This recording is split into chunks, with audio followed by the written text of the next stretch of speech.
So, I am here in central Tokyo to talk about Japan's plans during World War II, and I promise not all the videos about Japan are going to be so negative.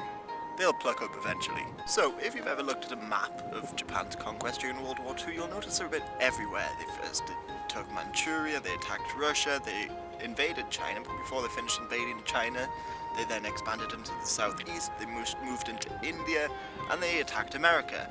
Well, the reason behind this is because Japan was very divided at the time. Well, the armed forces and the government were into different factions, and each one of these factions had a different goal or ambition.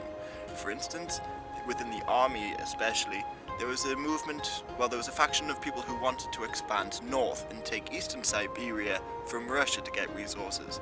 They eventually lost out, and the faction who wanted to expand south into Southeast Asia won. They were largely in the navy. So, whichever faction got the most influence won out, and they dictated Japan's progress in the war after that. Now, at the heart of their movement was the idea of Pan-Asianism. Now, this idea picked up steam especially after the Russo-Japanese War in the early 20th century, but it should be noted that it wasn't just Japan who saw Japan as the unifier.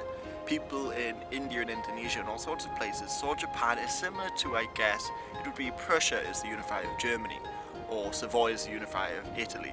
So, I'll put that forward and say that's why there was a lot of collaborators.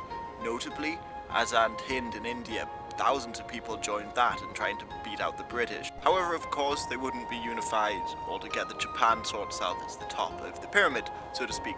But there were some factions, like the Black Dragon Society, who didn't see Japan as just the unifier of Asia, but the unifier of all non-white people against the whites. For instance, before the war, they were in talks with Sun Yat-sen and Filipino revolutionaries, for instance. Now, these secret societies and factions worked outside of the government's control, so they just did it by themselves.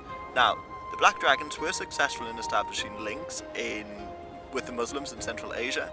They set up bases in Turkey and Morocco, and interestingly, they did have influence amongst some black American groups, like the Nation of Islam. If you were to look at their progress during the war, and if you're interested in alternative history, you would have to pay attention to which faction is in control at the time. For instance, Japan could have just expanded into Russia. They might have just united all of Asia, or they could well have united all of the non-white world against the Western white powers. And of course there's groups like the Toshiha, who Tojo was part of, and they did want to attack Russia, but they were a bit more hesitant elsewhere. So, what was Japan's plans? Very much depended on the faction, so everything and nothing.